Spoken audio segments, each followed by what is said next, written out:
কেমন আছেন প্রিয় শ্রোতা বন্ধুরা? নিশ্চয়ই ভালো।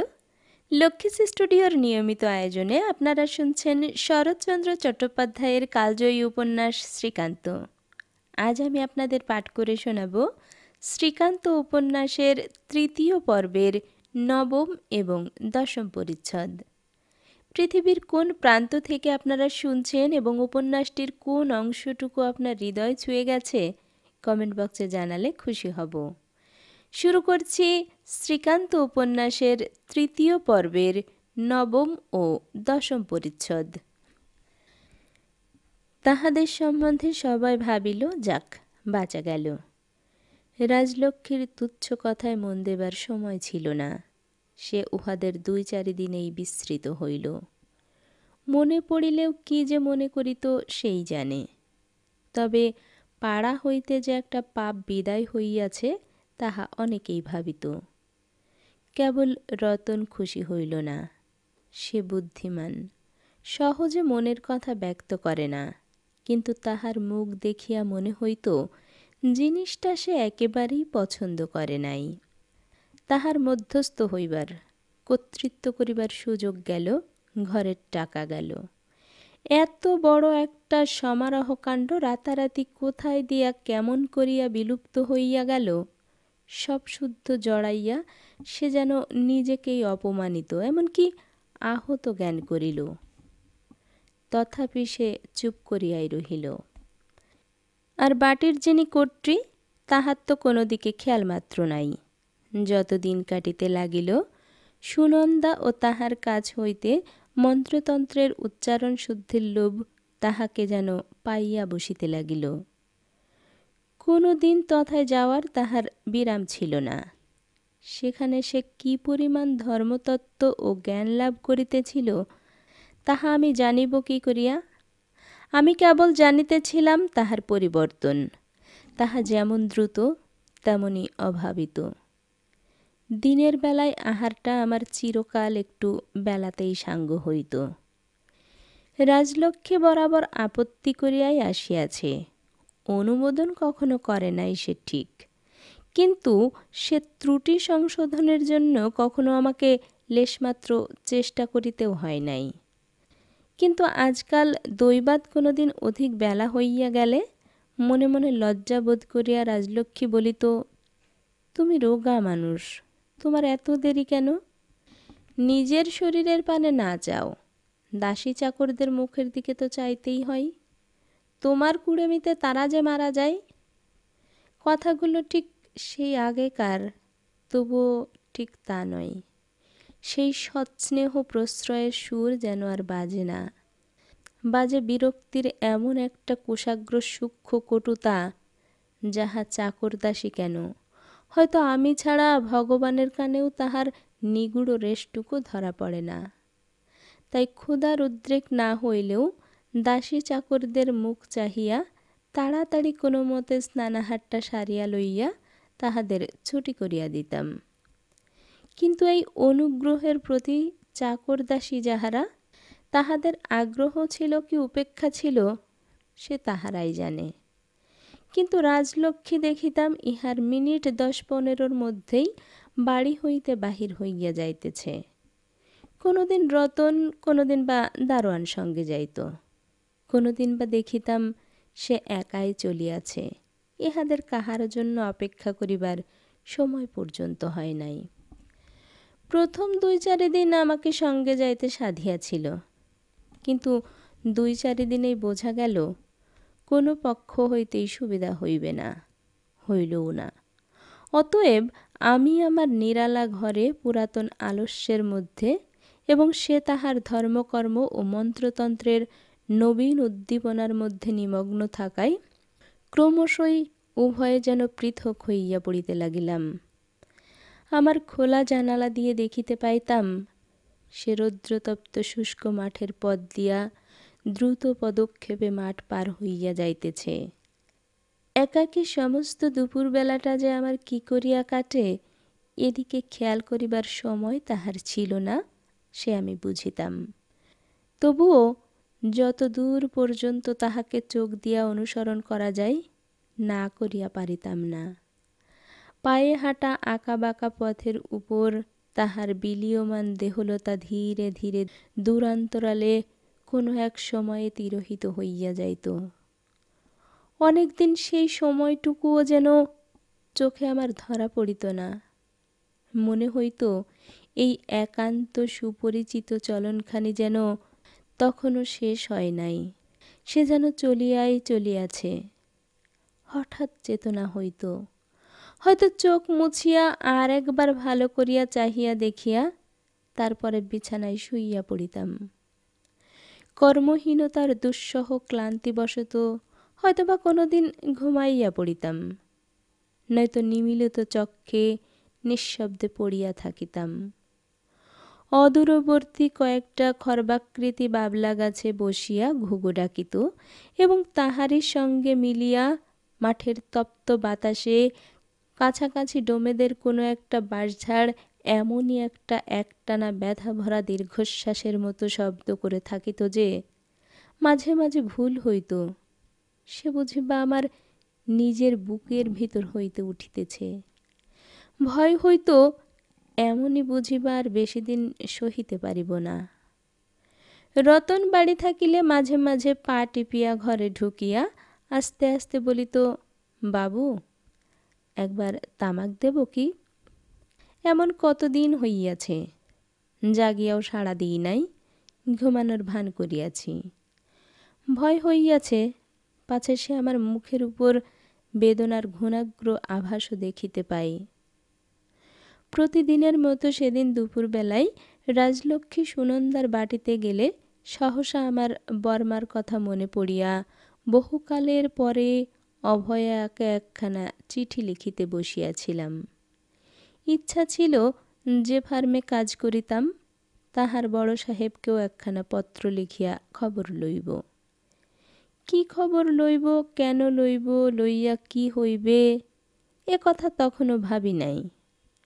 সহসা মনে হইল জানালার সুমুখ দিয়া যে রমণী ঘুমটায় মুখ ঢাকিয়া তরিতপদে সরিয়া গেল, সে যেন চেনা, সে যেন মালতীর মতো। উঠিয়া উকি মারিয়া দেখিবার চেষ্টা করিলাম, কিন্তু দেখা গেল না। সেই মুহূর্তেই তাহার আঁচলের রাঙা পাড়টুকু আমাদের প্রাচীরের কোণটায় অন্তর্হিত হইল। মাসখানেকের ব্যবধানে ডোমদের সেই শয়তান মেয়েটাকে সবাই এক প্রকার ভুলিয়াছে, আমি কেবল তাহাকে ভুলিতে পারি নাই। জানি না কেন আমার মনের কোণে ওই উচ্ছৃঙ্খল মেয়েটার সেই সন্ধ্যাবেলাকার চোখের জলের এক ফোঁটা ভিজে দাগ তখনও পর্যন্ত মিলায় নাই। প্রায়ই মনে হইত, কি জানি কোথায় তাহারা আছে। জানিতে সাধ হইত এই গঙ্গামাটির অসৎ প্রলোভন ও কুৎসিত ষড়যন্ত্রের বেষ্টনের বাহিরে মেয়েটার স্বামীর কাছে থাকিয়া কিভাবে দিন কাটিতেছে। ইচ্ছা করিতাম এখানে তাহারা যেন আর শীঘ্র না আসে। ফিরিয়া গিয়া চিঠিটা শেষ করিতে বসিলাম। ছত্র কয়েক লেখার পরেই পদশব্দে মুখ তুলিয়া দেখিলাম রতন। তাহার হাতে সাজা কলিকা গুড়গুড়ির মাথায় বসাইয়া দিয়া নলটি আমার হাতে তুলিয়া দিয়া কহিল, বাবু তামাক খান। আমি ঘাড় নাড়িয়া জানাইলাম, আচ্ছা। রতন কিন্তু তৎক্ষণাৎ গেল না। নিঃশব্দে ক্ষণকাল দাঁড়াইয়া থাকিয়া পরম গাম্ভীর্যের সহিত কহিল, বাবু এই রতন পরামানিক যে কবে মরবে তাই কেবল সে জানে না। তাহার ভূমিকার সহিত আমাদের পরিচয় ছিল। রাজলক্ষ্মী হইলে বলিত, জানলে লাভ ছিল, কিন্তু কি বলতে এসেছিস বল। আমি কিন্তু শুধু মুখ তুলিয়া হাসিলাম। রতনের গাম্ভীর্যের পরিমাণ তাহাতে বিন্দুমাত্র ক্ষুণ্ণ হইল না। কহিল, মাকে সেদিন বলেছিলাম কি না ছোট লোকের কথায় মজবেন না, তাদের চোখের জলে ভুলে 200 টাকা জলে দেবেন না। বলুন বলেছিলাম কি না? আমি জানি সে বলে নাই। এ সদ অভিপ্রায় তাহার অন্তরে ছিল বিচিত্র নয়, কিন্তু প্রকাশ করিয়া বলা সে কেন, বোধহয় আমারও সাহস হইত না। বলিলাম, ব্যাপার কি রতন? রতন কহিল, ব্যাপার যা বরাবর জানি তাই। কহিলাম, কিন্তু আমি যখন এখনও জানি নে, তখন একটু খুলেই বলো। রতন খুলিয়াই বলিল। সমস্ত শুনিয়াই মনের মধ্যে যে কি হইল বলা কঠিন। কেবল মনে আছে ইহার নিষ্ঠুর কদর্যতা ও অপরিসীম বীভৎসতার ভারে সমস্ত চিত্ত একেবারে তিক্ত বিবশ হইয়া গেল। কি করিয়া যে কি হইল রতন সবিস্তারে ইহার ইতিবৃত্ত এখনও সংগ্রহ করিয়া উঠিতে পারে নাই। কিন্তু যেটুকু সত্য সে ছাকিয়া বাহির করিয়াছে তাহা এই যে নবীন মোড়ল সম্প্রতি জেল খাটিতেছে এবং মালতী তাহার ভগিনীপতির সেই বড়লোক ছোট ভাইকে সাঙ্গা করিয়া উভয়ে তাহার পিতৃগৃহে বাস করিতে গঙ্গা মাটিতে কাল ফিরিয়া আসিয়াছে। মালতীকে এক প্রকার সচক্ষে না দেখিলে বোধ করি বিশ্বাস করাই কঠিন হইত যে রাজলক্ষ্মীর টাকাগুলোর যথার্থই এইভাবে সদ্গতি হইয়াছে। সেই রাত্রে আমাকে খাওয়াইতে বসিয়া রাজলক্ষ্মী এ সংবাদ শুনিল। শুনিয়া কেবল আশ্চর্য হইয়া কহিল, বলিস কি রতন, সত্যি নাকি? চুরিটা সেদিন আচ্ছা তামাশা করলে তো, টাকাগুলো গেল, অবেলায় আমাকে নাইয়ে মারলে। ও কি, তোমার খাওয়া হয়ে গেল নাকি? তার চেয়ে খেতে না বসলেই তো হয়। এ সকল প্রশ্নের উত্তর দিবার কোনোদিনই আমি বৃথা চেষ্টা করি না। আজও চুপ করিয়া রহিলাম। তবে একটা বস্তু উপলব্ধি করিলাম, আজ নানা কারণে আমার একেবারেই ক্ষুধা ছিল না, প্রায় কিছুই খায় নাই, তাই আজ সেটা তাহার দৃষ্টি আকর্ষণ করিয়াছে। কিন্তু কিছুকাল হইতে যে আমার খাওয়া ধীরে ধীরে কমিয়া আসিতেছিল সে তাহার চোখে পড়ে নাই। ইতিপূর্বে এ বিষয়ে তাহার নজর এত তীক্ষ্ণ ছিল যে ইহার লেশমাত্র কম বেশি লইয়া তাহার আশঙ্কা ও অভিযোগের অবধি থাকিত না। কিন্তু আজ যে কারণেই হোক একজনের সেই সেন দৃষ্টি ঝাপসা হইয়া গেছে বলিয়াই যে অপরের গভীর বেদনাকেও হাহুতাশের দ্বারা প্রকাশ্যে লাঞ্ছিত করিয়া তুলিব, সেও আমি নই। তাই উচ্ছ্বসিত দীর্ঘ নিঃশ্বাস চাপিয়া লইয়া নিরুত্তরে উঠিয়া দাঁড়াইলাম। আমার দিনগুলো একভাবেই আরম্ভ হয়, একভাবেই শেষ হয়। আনন্দ নাই, বৈচিত্র্য নাই, অথচ কোনো দুঃখ কষ্টের নালিশও নাই। শরীর মোটের ওপর ভালোই আছে। পরদিন প্রভাত হইল, বেলা বাড়িয়া উঠিল। যথারীতি স্নানাহার সমাপ্ত করিয়া নিজের ঘরে গিয়া বসিলাম। সম্মুখের সেই খোলা জানালা এবং তেমনি বাধাহীন উন্মুক্ত শুষ্ক মাঠ। পাজিতে আজ বোধ হয় বিশেষ কোনো উপবাসের বিধি ছিল। রাজলক্ষ্মীর তাই আজ সেইটুকু সময় অপব্যয় করিতে হইল না। যথাসময়ের কিছু পূর্বেই সুনন্দার উদ্দেশ্যে বাহির হইয়া গেল। অভ্যাস মতো বোধ করি বহুক্ষণ তেমনি চাহিয়াছিলাম। হঠাৎ স্মরণ হইল কালকার অসমাপ্ত চিঠি দুটো আজ শেষ করিয়া বেলা ৩টার পূর্বেই ডাকবাক্সে ফেলা চাই। অতএব মিথ্যা কালহরণ না করিয়া অবিলম্বে তাহাতেই নিযুক্ত হইলাম। চিঠি দুখানা সম্পূর্ণ করিয়া যখন পড়িতে লাগিলাম তখন কোথায় যেন ব্যথা বাজিতে লাগিল। কি যেন একটা না লিখিলেই ভালো হইত, অথচ নিতান্তই সাধারণ লেখা। তাহার কোথায় যে ত্রুটি বারবার পড়িয়াও ধরিতে পারিলাম না। একটা কথা আমার মনে আছে। অভয়ার পত্রে রোহিণী দাদাকে নমস্কার জানাইয়া শেষের দিকে লিখিয়াছি, তোমাদের অনেক দিন খবর পাই নাই। তোমরা কেমন আছো, কেমন করিয়া তোমাদের দিন কাটিতেছে কেবলমাত্র কল্পনা করা ছাড়া জানিবার চেষ্টা করি নাই। হয়তো সুখেই আছো, হয়তো নাই, কিন্তু তোমাদের জীবনযাত্রার এই দিকটাকে সেই যে একদিন ভগবানের হাতে ফেলিয়া দিয়া স্বেচ্ছায় পর্দা টানিয়া দিয়াছিলাম, আজও সে তেমনই ঝোলানো আছে। তাহাকে কোনোদিন তুলিবার ইচ্ছা পর্যন্তও করি নাই। তোমার সঙ্গে ঘনিষ্ঠতা আমার দীর্ঘকালের নয়, কিন্তু যে অত্যন্ত দুঃখের ভিতর দিয়া একদিন আমাদের পরিচয় আরম্ভ এবং আর একদিন সমাপ্ত হয়, তাহাকে সময়ের মাপ দিয়া মাপিবার চেষ্টা আমরা কেহই করি নাই। যেদিন নিদারুণ রোগাক্রান্ত হই, সেদিন সেই আশ্রয়হীন সুদূর বিদেশে তুমি ছাড়া আমার আর যাইবার স্থানই ছিল না। তখন একটি মুহূর্তের জন্যও তুমি দ্বিধা করো নাই, সমস্ত হৃদয় দিয়া পীড়িতকে গ্রহণ করিয়াছিলে। অথচ তেমনি রোগে তেমনি সেবা করিয়া আর কখনো যে কেহ আমাকে বাঁচায় নাই এ কথা বলি নাই। কিন্তু আজ অনেক দূরে বসিয়া উভয়ের প্রভেদটাও অনুভব করিতেছি। উভয়ের সেবার মধ্যে, নির্ভয়ের মধ্যে, অন্তরের অকপট শুভকামনার মধ্যে, তোমাদের নিবিড় স্নেহের মধ্যে গভীর ঐক্য রহিয়াছে।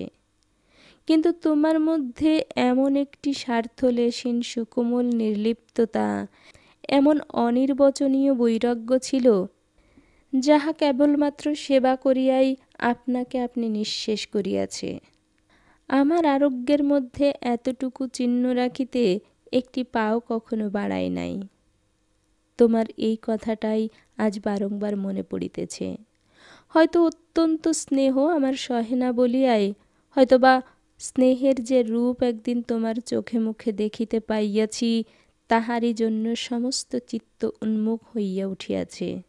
অথচ তোমাকে আর একবার মুখোমুখি না দেখা পর্যন্ত ঠিক করিয়া কিছু বুঝিতে পারিতেছি না।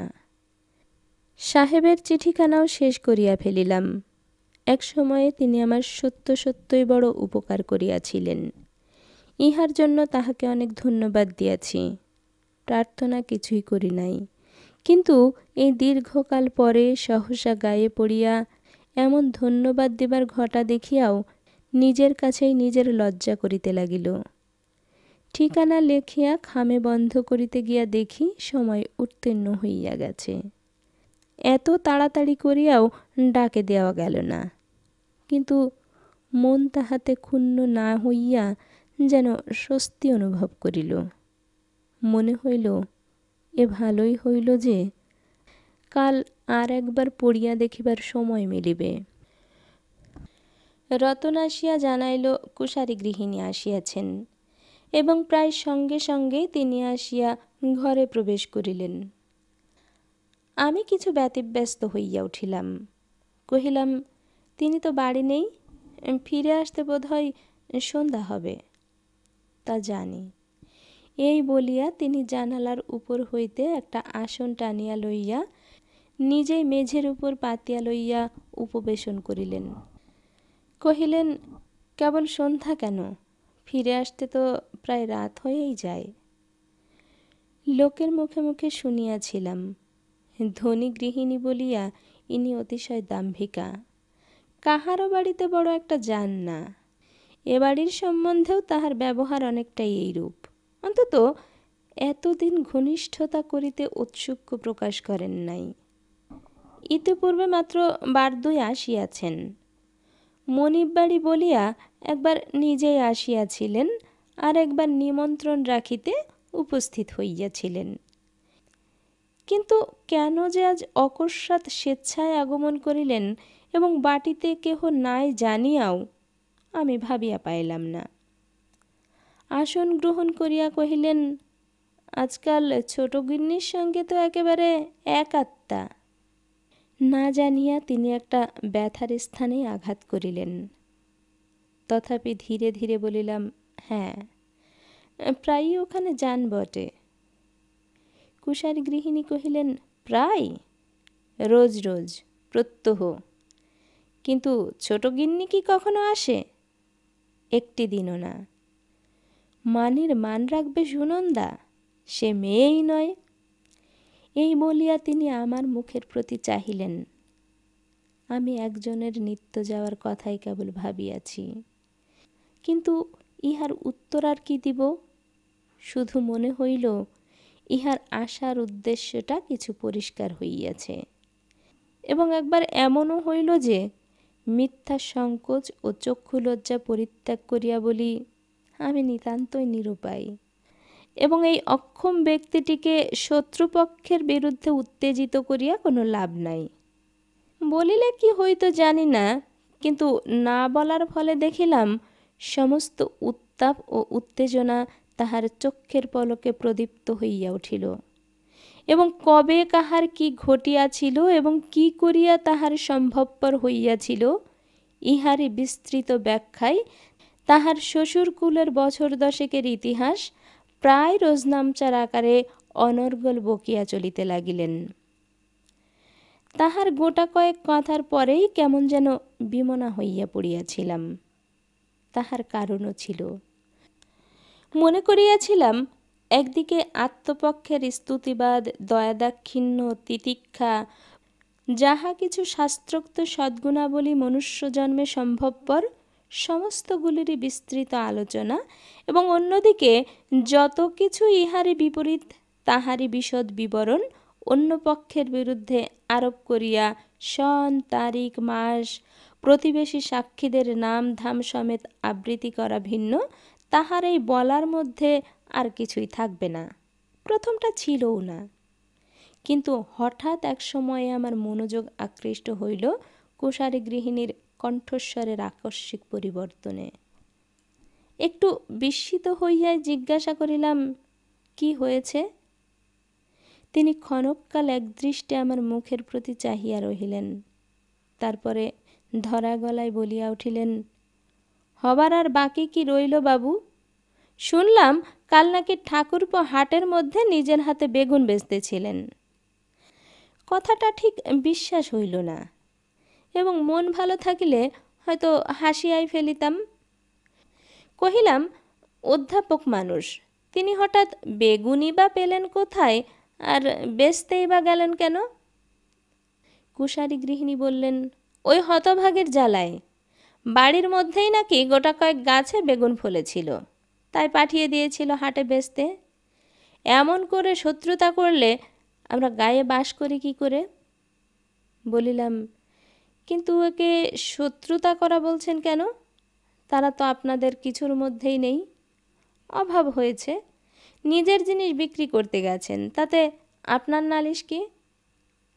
আমার জবাব শুনিয়া কুশারী গৃহিণী বিহবলের মতো চাহিয়া থাকিয়া শেষে কহিলেন, এই বেচারি যদি করেন তাহলে আমার আর বলবার কিছু নেই, মনিবার কাছে নালিশ জানাবারও কিছু নেই।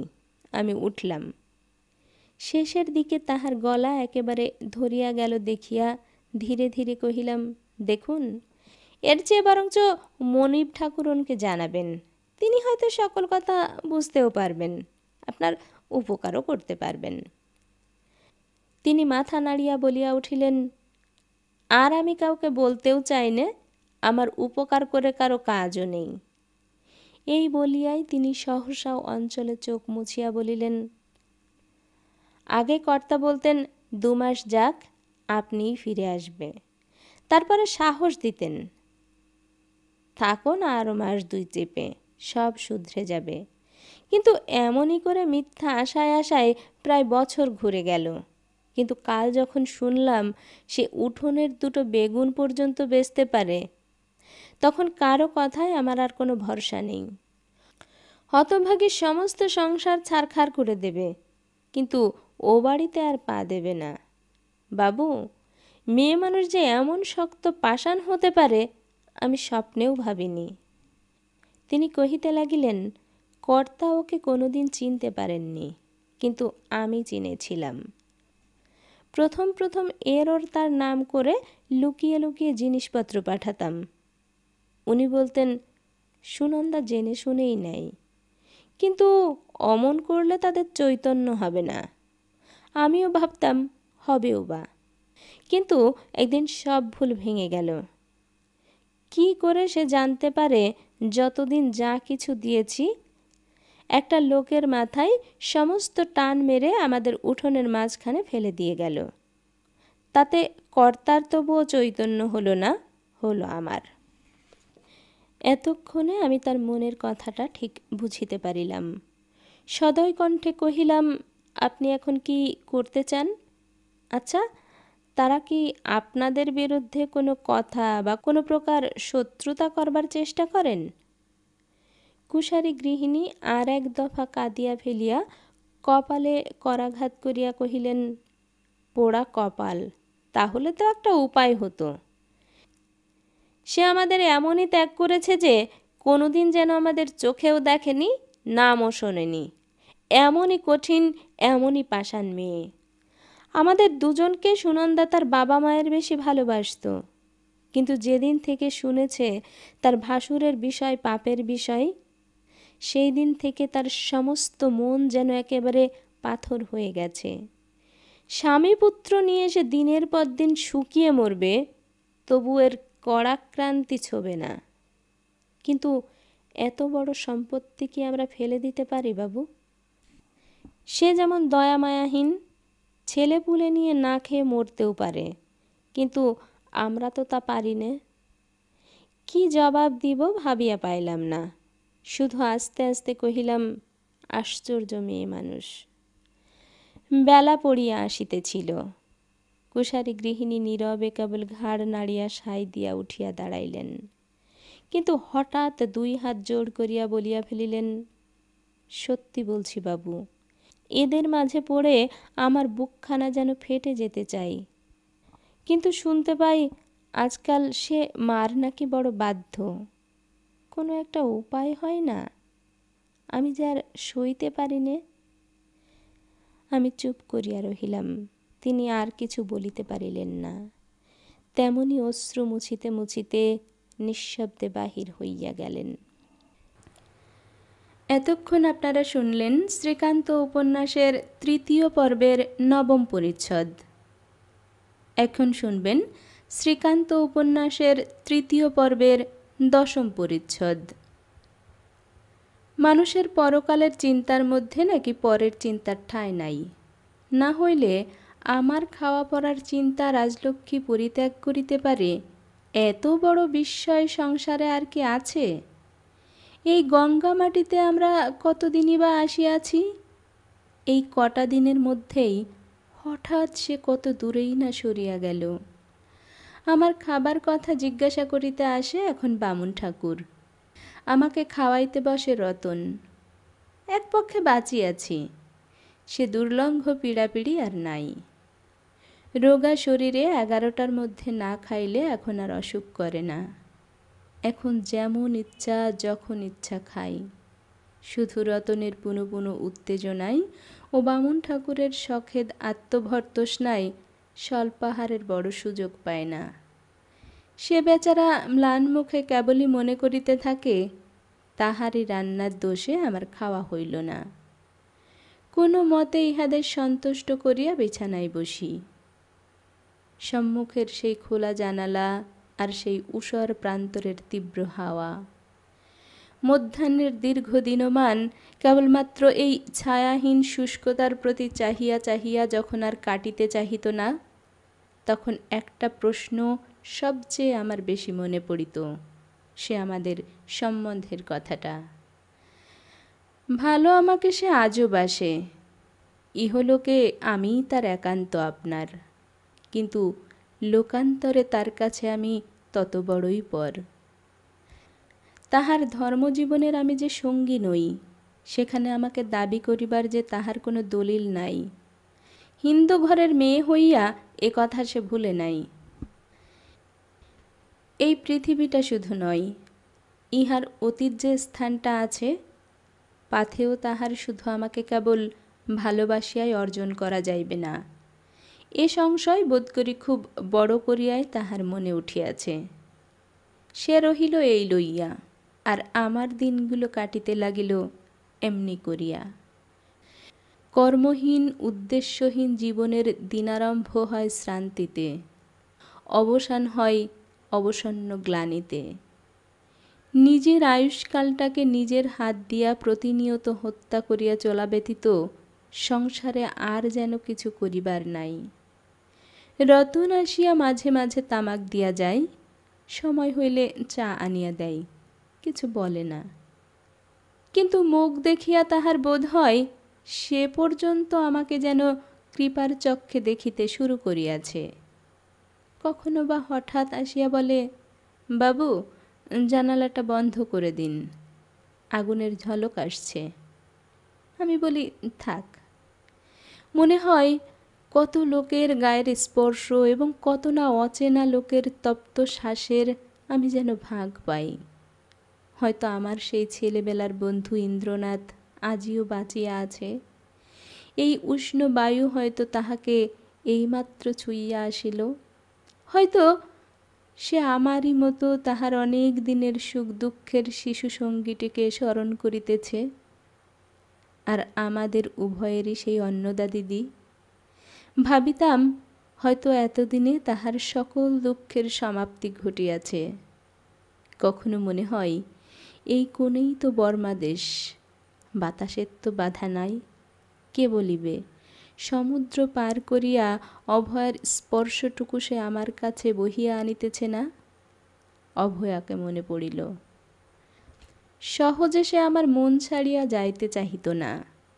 রোহিণীদা এখন কাজে গিয়াছেন, আর তাহাদের ছোট্ট বাসাবাড়ির সদর দরজা বন্ধ করিয়া দিয়া মেঝেতে বসিয়া অভয়া তাহার সেলাই লইয়া পড়িয়াছে।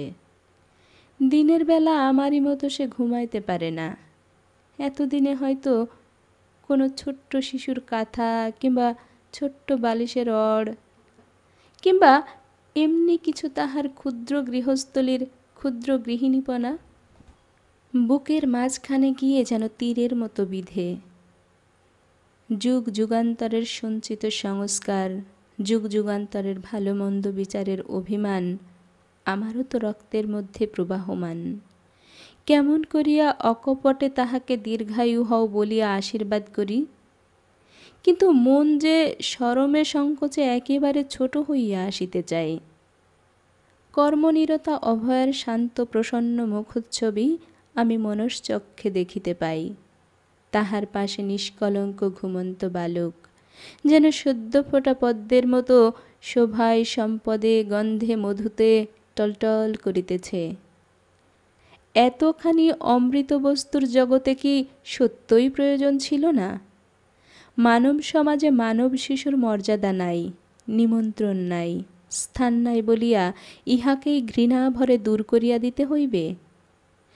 কল্যাণের ধনকেই চির অকল্যাণের মধ্যে নির্বাসিত করিয়া দেবার অপেক্ষা মানব হৃদয়ের বৃহত্তর ধর্ম আর নাই।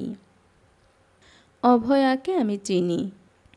এইটুকুকে পাইতে সে তাহার জীবনের কতখানি দিয়াছে তাহা আর কেহ না জানে, আমি তো জানি। হৃদয়হীন বর্বরতার কেবলমাত্র অশ্রদ্ধা ও উপহাসের দ্বারাই সংসারের সকল প্রশ্নের জবাব হয় না। ভোগ, অত্যন্ত মোটা রকমের লজ্জাকর দেহের ভোগ, তাই বটে। অভয়াকে ধিক্কার দিবার কথাই বটে। বাহিরের তপ্ত বাতাসে চোখের তপ্ত অশ্রু আমার নিমেষে শুকাইত। বর্মা হইতে চলিয়া আসার কথাটা মনে পড়িত। ঠিক সেই সময়টাই তখন রেঙ্গুনে মরণের ভয়ে ভাই বোনকে, ছেলে বাপ মাকেও ঠাঁই দিত না। মৃত্যু উৎসবে উদ্দণ্ড মৃত্যুলীলা শহরময় চলিয়াছে। তেমনি সময়ে যখন আমি মৃত্যুদূতের কাঁধে চড়িয়া তাহার গৃহে গিয়া উপস্থিত হইলাম, তখন নতুন পাতা ঘরকন্যার মোহ তো তাহাকে একটা মুহূর্তও দ্বিধায় ফেলে নাই। সে কথা তো শুধু আমার আখ্যায়িকার এই কয়টা লাইন পড়িয়াই বোঝা যাইবে না, কিন্তু আমি তো জানি সে কি। আরও অনেক বেশি আমি জানি। আমি জানি কিছুই অভয়ার কাছে কঠিন নয়। মৃত্যু, সেও তাহার কাছে ছোটই। দেহের ক্ষুধা, যৌবনের পিপাসা, এইসব প্রাচীন ও মামুলি বুলি দিয়া সেই অভয়ার জবাব হয় না। পৃথিবীতে কেবলমাত্র বাহিরের ঘটনায় পাশাপাশি লম্বা করিয়া সাজাইয়া সকল হৃদয়ের জল মাপা যায় না। কাজের জন্য পুরনো মনিবের কাছে দরখাস্ত করিয়াছি। ভরসা আছে আবেদন নামঞ্জুর হইবে না। সুতরাং আবার আমাদের সাক্ষাৎ ঘটিবে। ইতোমধ্যে দুই তরফেই অনেক অঘটন ঘটিয়াছে। তাহার ভারও সামান্য নয়, কিন্তু সে ভার জমা করিয়াছে আপনার অসামান্য সরলতায় ও স্বেচ্ছায়। আর আমার জমিয়া উঠিয়াছে তেমনি অসাধারণ বলহীনতায় ও ইচ্ছাশক্তির অভাবে। কি জানি ইহাদের রং ও চেহারা সেদিন মুখোমুখি কেমনতর দেখিতে হইবে। একাকী সমস্ত দিন যখন হাঁপাইয়া উঠিত, তখন বেলা পড়িলে একটুখানি বেড়াইতে বাহির হইতাম। দিন ৫-৭ হইতে ইহা এক প্রকারে অভ্যাসে দাঁড়াইয়াছিল। ধুলাময় যে পথটা দিয়া একদিন আমরা গঙ্গামাটিতে আসিয়াছিলাম, সেই পথ ধরিয়া কোনো কোনো দিন অনেক দূর পর্যন্ত চলিয়া যাইতাম। অন্য মনে আজও তেমনি চলিয়াছিলাম। সহসা রাস্তা ছাড়িয়া নামিয়া দাঁড়াইলাম।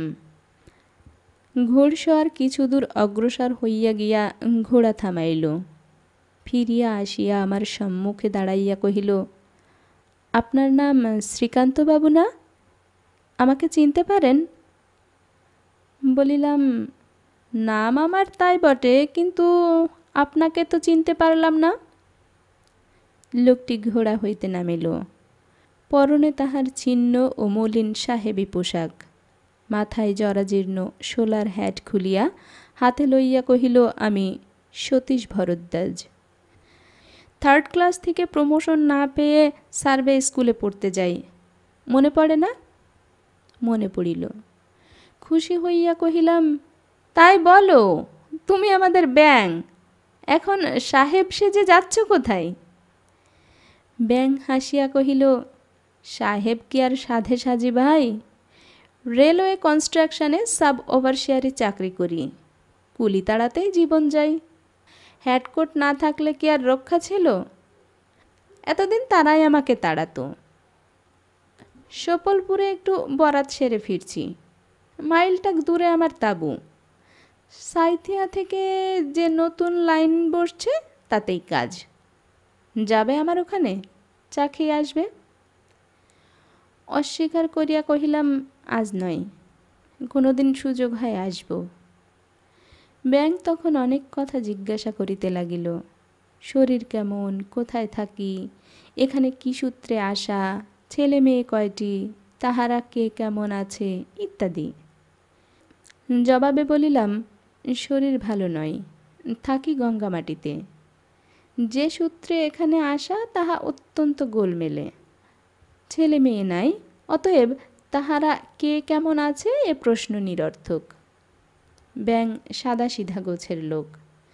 আমার উত্তরগুলো ঠিক বুঝিতে না পারিলেও অপরের ব্যাপার বুঝিতেই হইবে এরূপ দৃঢ়সংকল্প ব্যক্তি সে নয়। সে নিজের কথাই বলিতে লাগিল, জায়গাটা স্বাস্থ্যকর, তরি তরকারি মেলে, মাছ এবং দুধ চেষ্টা করিলে পাওয়া যায়, তবে লোকজন নাই। সঙ্গী সাথীর অভাব, কিন্তু কষ্ট বিশেষ হয় না, কারণ সন্ধ্যার পরে একটু নেশা ভাঙ করিলেই বেশ চলিয়া যায়। সাহেবরা হাজার হোক বাঙালির চেয়ে ঢের ভালো। টেম্পোরারি গাছের তাড়ির শেড একটা খোলা হইয়াছে, যত ইচ্ছা খাও। তার নিজের তো একরকম পয়সা লাগে না বলিলেই হয়। সবই ভালো। কনস্ট্রাকশনে 2 পয়সা আছেও বটে, এবং আমার জন্য বড় সাহেবকে ধরিয়া চাকরি একটা অনায়াসে করিয়া দিতে পারে। এমনই সব তাহার সৌভাগ্যের ছোট বড় কাহিনী। ব্যাং তাহার বেত ঘোড়ার মুখ ধরিয়া অনেক দূর পর্যন্ত আমার সঙ্গে বকিতে বকিতে চলিল। বারবার জিজ্ঞাসা করিল, আমি কি নাগাইদ তাহার ক্যাম্পে পায়ের ধুলো দিতে পারি, এবং ভরসা দিয়া জানাইল যে পোড়ামাটিতে প্রায়ই তাহার কাজ থাকে। ফিরিবার পথে একদিন আমার গঙ্গামাটিতে সে নিশ্চয় গিয়া উপস্থিত হইবে। সেদিন বাড়িতে ফিরিতে আমার একটু রাত্রি হইল। পাচক আসিয়া জানাইল আহার প্রস্তুত। হাত মুখ ধুইয়া কাপড় ছাড়িয়া বসিয়াছি, এমন সময় রাজলক্ষ্মীর কণ্ঠস্বর শোনা গেল। সে ঘরে ঢুকিয়া চৌকাঠের কাছে বসিয়া পড়িল।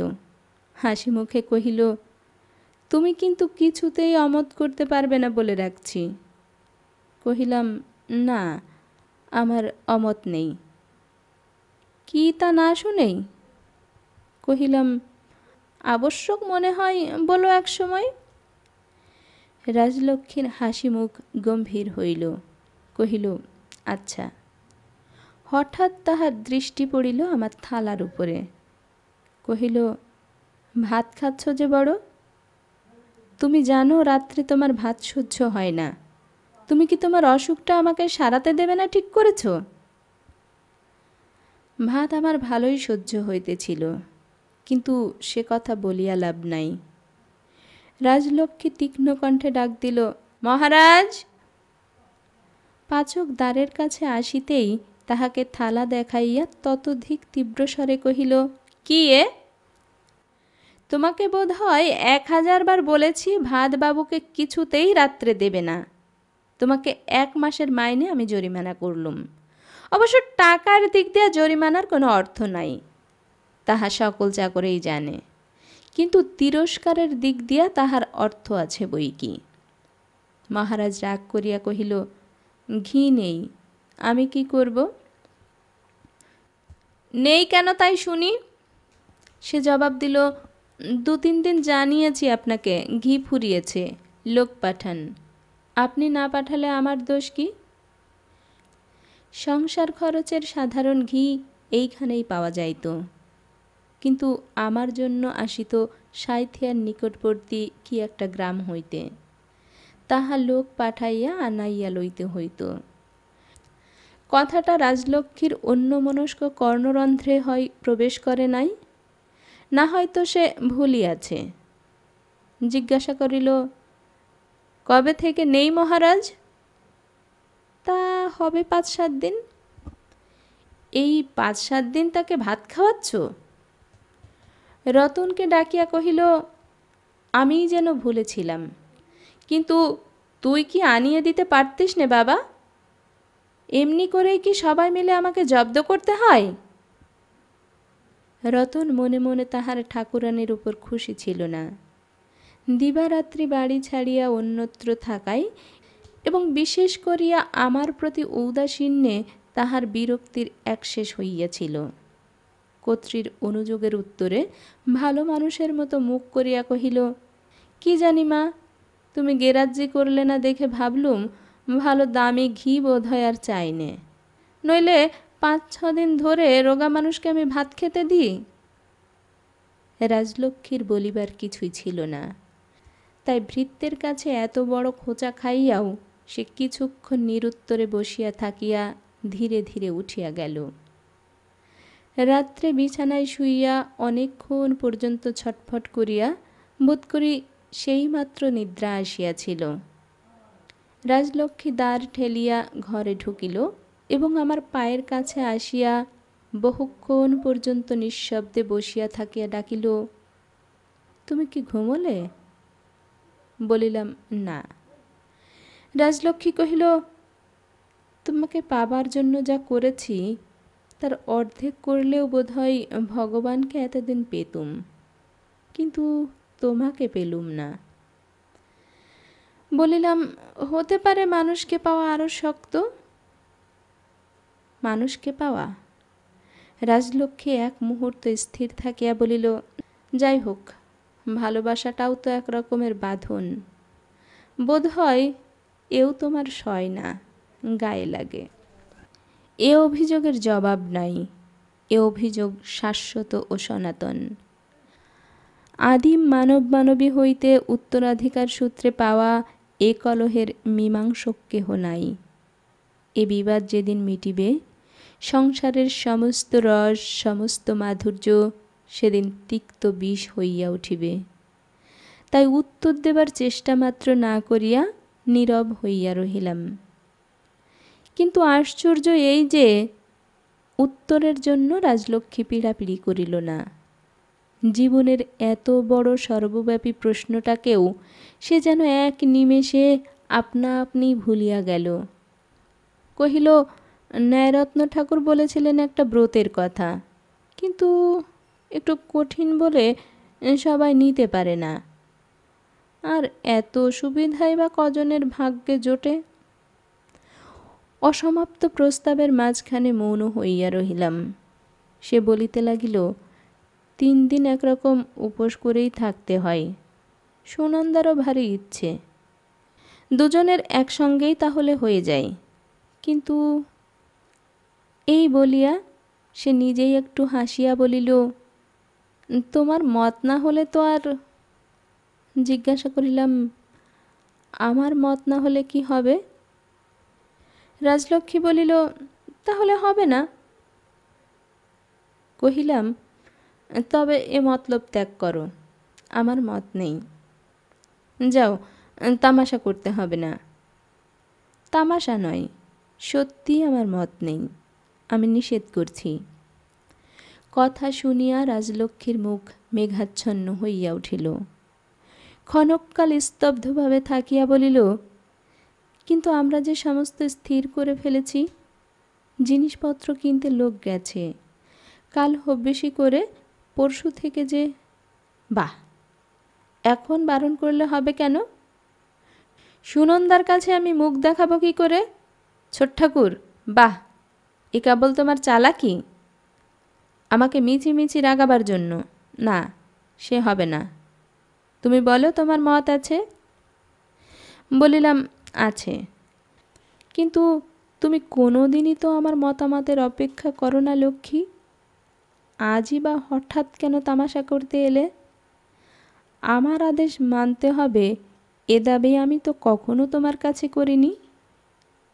রাজলক্ষ্মী আমার পায়ের উপর হাত রাখিয়া কহিল, আর কখনো হবে না, এইবারটি শুধু প্রসন্ন মনে আমাকে হুকুম দাও। কহিলাম, আচ্ছা, কিন্তু ভোরেই তোমাকে হয়তো যেতে হবে, আর রাত করো না, শুতে যাও। রাজলক্ষ্মী গেল না, আস্তে আস্তে আমার পায়ের উপর হাত বুলাইয়া দিতে লাগিল। যতক্ষণ না ঘুমাইয়া পড়িলাম, ঘুরিয়া ঘুরিয়া বারবার কেবলই মনে হইতে লাগিল, সে স্নেহ স্পর্শ আর নাই। সেও তো বেশি দিনের কথা নয়।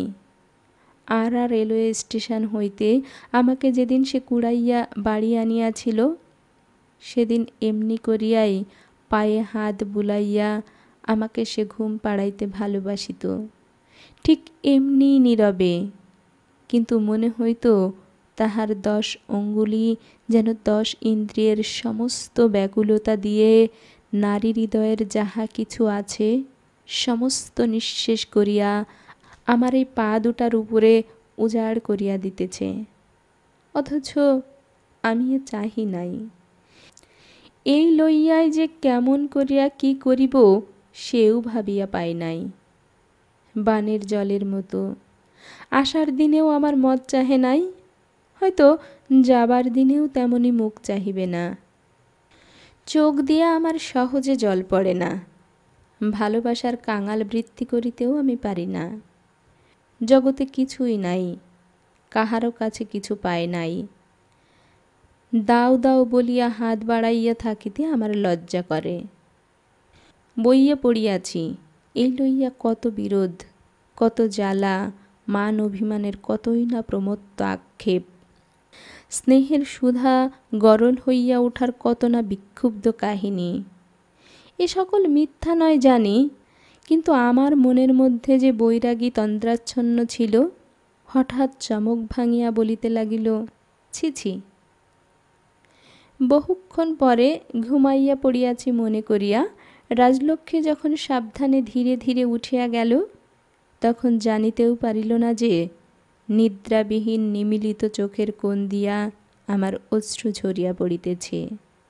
অশ্রু পড়িতেই লাগিল, কিন্তু আজিকার আয়ত্তাতির ধন একদিন আমারই ছিল বলিয়া ব্যর্থ হাহাকারে অশান্তি সৃষ্টি করিয়া তুলিতে আর প্রবৃত্তি হইল না। এই ছিল আজকের আয়োজন। কে কোথা থেকে শুনছেন এবং আজকের আয়োজন কেমন লাগলো কমেন্ট বক্সে জানালে খুশি হব। এতক্ষণ সাথে থাকার জন্য ধন্যবাদ।